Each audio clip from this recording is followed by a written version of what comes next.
Hello students, welcome to study Yuva GS academy. आज हम बहुत ही बढ़िया प्रीवियस ईयर के क्वेश्चनों को लेकर आ चुके हैं जो किसी न किसी परीक्षाओं में पूछे गए थे। चलिए शुरू करते हैं हमारे पहले प्रश्न से। हमारा पहला प्रश्न यहाँ पर दिया है कि सागरमाथा किसका नेपाली नाम है। तो सागरमाथा जो है वह किसका नेपाली नाम है, इसके ऑप्शंस देख लेते हैं।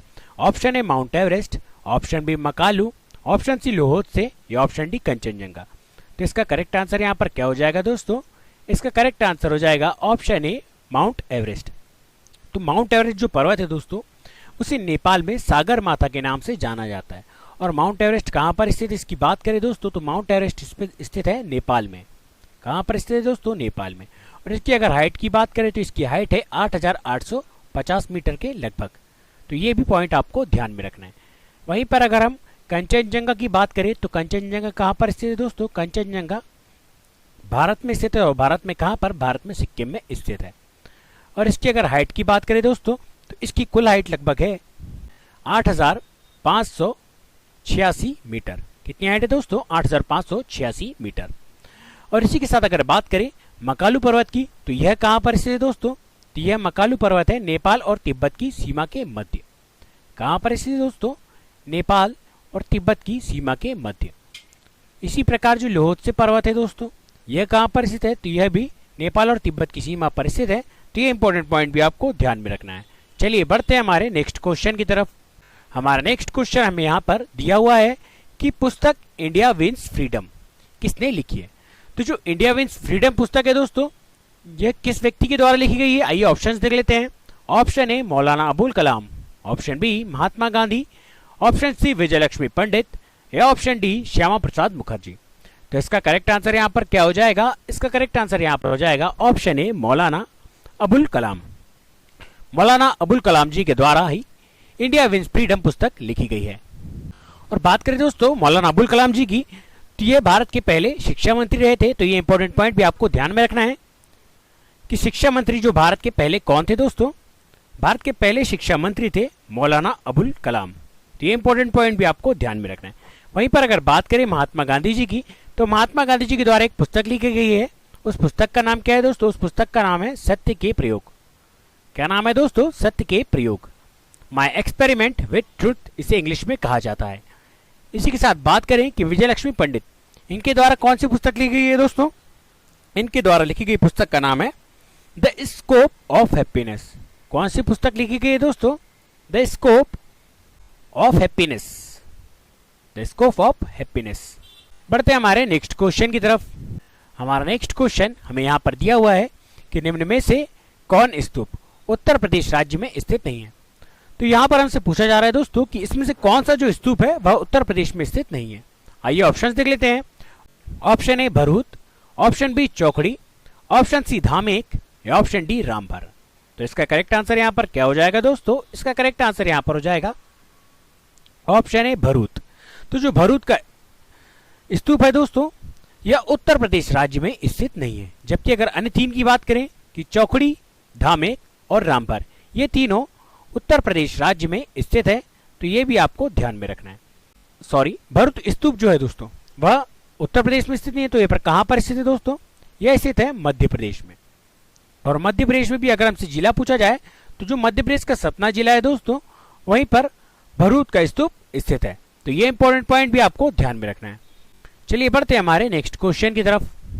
हमारा नेक्स्ट क्वेश्चन हमें यहाँ पर दिया है कि जयप्रकाश नारायण को प्रेम पूर्वक डैश के रूप में जाना जाता था। तो जयप्रकाश नारायण जो थे दोस्तों उन्हें प्रेम पूर्वक किस अन्य नाम से पुकारा जाता था? आइए ऑप्शन देख लेते हैं। Option A Loknayak, option B Deshbandhu, option C Rajarshi या ऑप्शन डी दीनबंधु। तो इसका करेक्ट आंसर यहाँ पर क्या हो जाएगा दोस्तों? इसका करेक्ट आंसर यहाँ पर हो जाएगा ऑप्शन ए लोकनायक।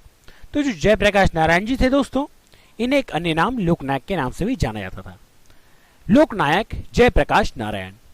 इसी के साथ अगर बात करें कि देशबंधु, देशबंधु के नाम से किसे जाना जाता था दोस्तों? देशबंधु के नाम से चितरंजन दास जी को जाना जाता था। किसे जाना जाता था दोस्तों? देशबंधु के नाम से। तो देशबंधु के नाम से चितरंजन दास जी को जाना जाता था जिन्हें हम सीआर दास जी के नाम से भी जानते हैं। चलिए बढ़ते हैं हमारे नेक्स्ट क्वेश्चन की तरफ। हमारा नेक्स्ट क्वेश्चन हमें यहाँ पर दिया है कि भारत के निम्न में से किस राज्य में प्रतिवर्ष अंबुबाची मेला आयोजित किया जाता है? तो जो अंबुबाची मेला है दोस्तों, यह प्रतिवर्ष किस राज्य में आयोजित किया जाता है? इसके ऑप्शंस देख लेते हैं। Option A Assam, option B Sikkim, option C Gujarat या ऑप्शन डी केरल। तो इसका करेक्ट आंसर यहाँ पर क्या हो जाएगा दोस्तों? इसका करेक्ट आंसर यहाँ पर हो जाएगा ऑप्शन ए असम। तो जो असम राज्य है दोस्तों, यहीं पर प्रतिवर्ष अंबुबाची मेले का आयोजन किया जाता है। और असम में भी अगर स्थान पूछा जाए दोस्तों, तो असम के गुवाहाटी में इस मेले का आयोजन किया जाता है। और गुवाहाटी में भी अगर स्थान हम देखें तो जो कामाख्या मंदिर है दोस्तों, जो हमारे शक्तिपीठों में से एक है, वहीं पर इस अंबुबाची मेले का आयोजन किया जाता है। तो कामाख्या मंदिर जो कि गुवाहाटी में स्थित है असम राज्य में, वहीं पर अंबुबाची मेले का आयोजन किया जाता है। अब अगर बात करें दोस्तों सिक्किम की, तो सिक्किम में एक प्रसिद्ध त्यौहार मनाया जाता है दोस्तों, जो कि एक बौद्ध त्यौहार है। उसका नाम है सागा दावा। सागा दावा त्यौहार किस राज्य में आयोजित किया जाता है दोस्तों? तो यह सिक्किम राज्य में आयोजित किया जाता है। इसी के साथ एक त्यौहार आपको और ध्यान में रखना है दोस्तों, भूमचू त्यौहार। तो भूमचू त्यौहार भी सिक्किम राज्य में मनाया जाने वाला एक प्रमुख बौद्ध त्यौहार है। तो ये इंपॉर्टेंट पॉइंट भी आपको ध्यान में रखना है। चलिए बढ़ते हैं हमारे नेक्स्ट क्वेश्चन की तरफ। हमारा नेक्स्ट क्वेश्चन हमें यहाँ पर दिया हुआ है कि निम्न में से कौन सा राज्य वर्ष 2000 में बनाया गया था? तो वर्ष 2000 में कौन सा राज्य बनाया गया था दोस्तों? इसके ऑप्शन देख लेते हैं। Option A Sikkim, option B Uttarakhand, option C Odisha या ऑप्शन डी गोवा। तो इसका करेक्ट आंसर यहाँ पर क्या हो जाएगा दोस्तों? इसका करेक्ट आंसर यहाँ पर हो जाएगा ऑप्शन बी उत्तराखंड। तो जो उत्तराखंड राज्य है दोस्तों, इसकी स्थापना वर्ष 2000 में की गई थी। इसी के साथ अगर बात करें सिक्किम की, तो सिक्किम कब बना था दोस्तों? सिक्किम बना था सन 1975 में। सन 1975 में सिक्किम राज्य अस्तित्व में आया था। इसी के साथ अगर बात करें अगले राज्य की, तो हमारा अगला राज्य क्रम है गोवा। और गोवा की स्थापना कब की गई थी दोस्तों? तो गोवा की स्थापना की गई थी वर्ष 1987 में। कब की गई थी दोस्तों? 1987 में गोवा राज्य अस्तित्व में आया था। तो ये इंपॉर्टेंट पॉइंट भी आपको ध्यान में रखना है। वहीं पर अगर बात करें कि वर्ष 2000 में एक नया राज्य भी अस्तित्व में आया था दोस्तों, उस राज्य का नाम क्या है? 1 नवंबर सन 2000 को एक नया राज्य अस्तित्व में आया था, उसका नाम है छत्तीसगढ़। कौन सा राज्य है दोस्तों? छत्तीसगढ़, जिसकी स्थापना भी 1 नवंबर 2000 को हुई थी। तो ये इंपॉर्टेंट पॉइंट आपको ध्यान में रखना है। चलिए बढ़ते हैं हमारे नेक्स्ट क्वेश्चन की तरफ। हमारा नेक्स्ट क्वेश्चन हमें यहाँ पर दिया हुआ है कि फीफा विश्व कप 2022 किस देश में आयोजित किया गया था? तो फीफा विश्व कप 2022 का आयोजन किस देश में किया गया था दोस्तों? ऑप्शंस देख लेते हैं। Option A Kuwait, option B Saudi Arabia, option C Iraq या ऑप्शन डी कतर। तो इसका करेक्ट आंसर यहाँ पर क्या हो जाएगा दोस्तों? इसका करेक्ट आंसर यहाँ पर हो जाएगा ऑप्शन डी कतर। तो जो कतर देश है दोस्तों, वहीं पर फीफा विश्व कप 2022 का आयोजन किया गया था। अब अगर बात करें कतर की, तो कतर की राजधानी क्या है दोस्तों? कतर की राजधानी है दोहा। अब अगर हम बात करें फीफा विश्व कप की, तो इसमें विजेता कौन रहा था दोस्तों? इसमें विजेता रहा था अर्जेंटीना। कौन सा देश विजयी रहा था दोस्तों? इसमें अर्जेंटीना विजयी रहा था। और इसी के साथ अगर बात करें कि इसमें उपविजेता कौन रहा था दोस्तों, तो उपविजेता इसमें था फ्रांस दोस्तों। कौन सा देश उपविजेता रहा था दोस्तों? तो फ्रांस इसमें उपविजेता रहा था। इन दोनों के मध्य ही फाइनल खेला गया था। अब अगर बात करें दोस्तों कि इसमें सर्वश्रेष्ठ खिलाड़ी कौन थे, तो इसमें सर्वश्रेष्ठ खिलाड़ी है लियोनेल मेसी। चलिए बढ़ते हैं हमारे नेक्स्ट क्वेश्चन की तरफ। हमारा नेक्स्ट क्वेश्चन हमें यहाँ पर दिया है कि निम्न में से कौन सी जगह हैमिश मठ के सबसे निकट है? तो हैमिश जो मठ है दोस्तों, इसके सबसे निकट कौन से स्थान है, हमें यहाँ बताना है। ऑप्शन देख लेते हैं। Option A Gangtok, option B Darjeeling, option C Leh या ऑप्शन डी धर्मशाला। तो इसका करेक्ट आंसर यहाँ पर क्या हो जाएगा? इसका करेक्ट आंसर यहाँ पर हो जाएगा ऑप्शन सी लेह। तो जो लेह स्थान है दोस्तों, जो कि लद्दाख की राजधानी है, वहीं पर हैमिश मठ उसके निकट स्थित है। अब यहाँ पर हमें अन्य नाम भी दिखाई दे रहे हैं दोस्तों, जिसमें हम बात करें सिक्किम की, तो सिक्किम की राजधानी क्या है दोस्तों? सिक्किम की राजधानी गंगटोक। गंगटोक जो दिया है दोस्तों, यह किसकी राजधानी है? तो यह राजधानी है सिक्किम की। वहीं पर जो दार्जिलिंग है दोस्तों, यह कहां पर स्थित है? यह स्थित है पश्चिम बंगाल में। कहां पर स्थित है दोस्तों? पश्चिम बंगाल में। और धर्मशाला की अगर बात करें, तो धर्मशाला कहां पर स्थित है दोस्तों? तो धर्मशाला हिमाचल प्रदेश में स्थित है। तो ये इंपॉर्टेंट पॉइंट भी आपको ध्यान में रखना है कि धर्मशाला कहां पर स्थित है। तो धर्मशाला हिमाचल प्रदेश में स्थित है। मंगलयान मिशन को किस रॉकेट द्वारा प्रक्षेपित किया गया था? तो दोस्तों मंगलयान मिशन जो था इसे किस रॉकेट के द्वारा प्रक्षेपित किया गया था? इसके ऑप्शन देख लेते हैं। Option A GSLV C56, option B PSLV C35, option C PSLV C38 या ऑप्शन डी PSLV C25। तो इसका करेक्ट आंसर यहाँ पर क्या हो जाएगा दोस्तों? इसका करेक्ट आंसर हो जाएगा ऑप्शन डी PSLV C25। तो जो PSLV C25 रॉकेट है इसी के द्वारा मंगलयान मिशन को मंगल पर भेजा गया था। वहीं पर अगर बात करें दोस्तों वर्तमान में चर्चा में रहा चंद्रयान 3 मिशन। अब दोस्तों बात करें अगर चंद्रयान 3 की, तो चंद्रयान 3 को किस लॉन्चिंग व्हीकल से लॉन्च किया गया था दोस्तों?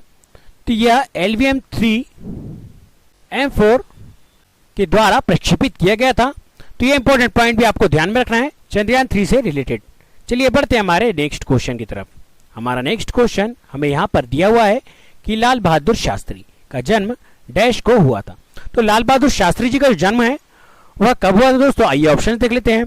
ऑप्शन ए 2 अक्टूबर 1869 को, ऑप्शन बी 2 अक्टूबर 1904 को, ऑप्शन सी 12 अक्टूबर 1904 को या ऑप्शन डी 12 अक्टूबर 1869 को। तो इसका करेक्ट आंसर यहां पर क्या हो जाएगा दोस्तों? इसका करेक्ट आंसर हो जाएगा ऑप्शन बी 2 अक्टूबर 1904 को। तो 2 अक्टूबर 1904 को हमारे पूर्व प्रधानमंत्री श्री लाल बहादुर शास्त्री जी का जन्म हुआ था। और अगर हमसे स्थान पूछा जाए दोस्तों तो इनका जन्म हुआ था मुगल सराय में।